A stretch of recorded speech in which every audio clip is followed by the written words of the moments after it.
I regret to welcome you back to another episode of Fixie Points, the show where you guys send in photos of your bikes to be brutally roasted and arbitrarily awarded Fixie Points. And just to be clear, Fixie Points is just for fun. I don't care what bike you guys ride. I think everybody riding a bike is a great thing. And this first bike comes from Jesse, who is a guy that I rode with in Taiwan. He organizes the Taichung night rides.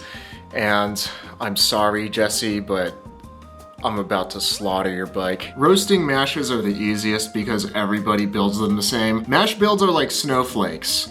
They're all unique, just like everyone else. They're the equivalent of thinking that you're a fashion icon just because you wear Yeezy slides and a Fear of God hoodie. But this mash build is more like thinking you're cool because you bought a Sleep Token shirt from Hot Topic and smoked cigarettes behind the dumpster after middle school. Which is an insult to Sleep Token more than anything else because this build expresses zero creativity. Do all black builds look fine? Yes, but the thing that makes building up a fixed gear fun is that they're unique to you and that they express who you are. This build just says, I'm a sheep. A black sheep, but still a sheep. Literally everybody who builds up a black parallax builds up in all black parallax. It's not even funny, it's just concerning at this point. There are some differences that you have, like instead of going with SRAM Omniums, you have this black made in Germany crankset that's so esoteric that I don't even remember what the name is, and the Alter vinyl chainring to represent Taiwan. But then you put it on an overpriced, overhyped, made in China frame set. Most bikes are made in Taiwan, but you, a Taiwanese person, choose to ride a Chinese-made frame set. God bless Taiwan. They need it. The custom-built carbon wheels are definitely cool, but then you pair them with these wide-ass riser bars that just scream, I'm not fast, but I do want to look fast at red lights. Yes, Thompson stems are super nice stems, but they're just so cliche on mashes at this point that I'll leave it to you guys to come up with your own roasts in the comments. And the seat post looks like a dog's squeaky toy. If you're going to be cliche with Thompson, why not just go all the way? Plus 69 Fixie points, which may be the best or the worst amount of Fixie points. Put some wool bar tape on and you might get some more Fixie points for this sheep build. Obligatory Wobby roast because they're the sponsor of this video.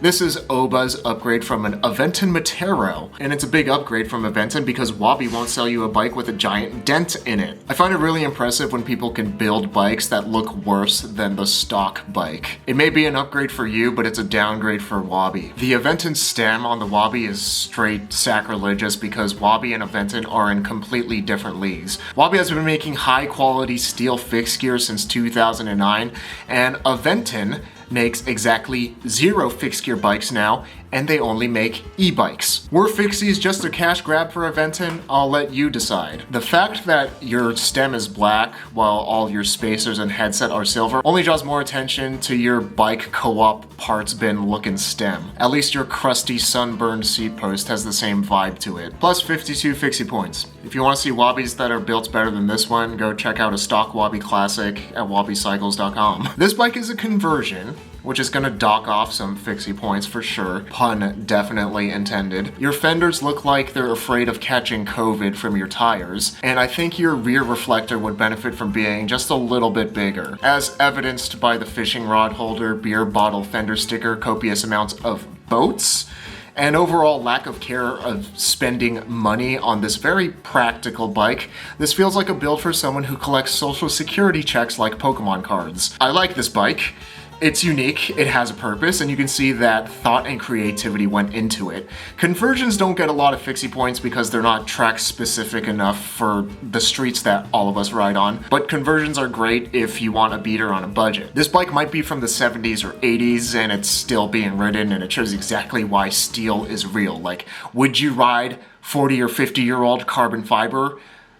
If you said yes, you're an idiot. But with a sturdy name like Hercules, what's not to trust, other than the murdering of his wife and 2 children, but that's besides the point. Like octogenarians such as yourself, the rear rack and fishing rod holder are ugly, but practical. But you did pay attention to looks, like a grandpa that watches his aerobics tapes every morning to stay in shape. The saddles match the grips, and the brown nicely complements the Skinwall tires and the blue of the frame set, and you spend money where it really matters. A comfy leather saddle that can hold a saddlebag with all of your medications. Just make sure that you have your life alert charged before you go out for a ride, because your family expects you to last until Christmas. Congratulations, you get plus 70 Fixie points. 1 point more than the MASH. Mostly out of spite, but you can still check that off your bucket list. By the way, this is what Tom looks like, not to expose him, but more to show that you shouldn't judge a book by its bike or something. I went into this thinking that this bike would be lame because it's just straight up copying a bike from a movie, but this is actually pretty sick. Of course, some things are different from the premium Rush bike, but this is really spot on and it captures the vibe completely. Judging from your DIY sticker that looks like it's printer paper and packing tape, I'm guessing this is an Ave Maldea frame, who's a popular builder in the Philippines. Like, that's just how things are in the Philippines. It's easier and cheaper to get a custom frame set than to get a Taiwan factory frame set. I'm not sure whether I should feel impressed or disappointed that you put so much effort into replicating a bike from a goofy C-tier action movie that nobody remembers except for us bike weirdos. You did just straight up copy a bike, but the fact that I haven't seen anyone else copy this, let's be honest, legendary bike 13 years after the release of the movie does make this original in a weird way. There are two wolves inside you. One rides a blacked out Parallax and the other rides a premium Rush bike. Bonus points for sketching a bus on your clipless pedals while wearing Chucks.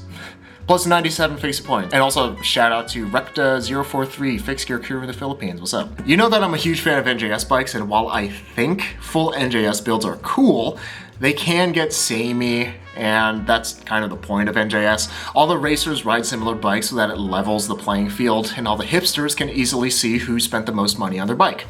But I appreciate it when people don't just go full NJS and have a build that's unique. Unfortunately, that's a double-edged Uji Katana, and you can end up with builds like this one. My man, you should have studied the blade more. This iRibe is a prime example as to why bureaucratic red tape exists.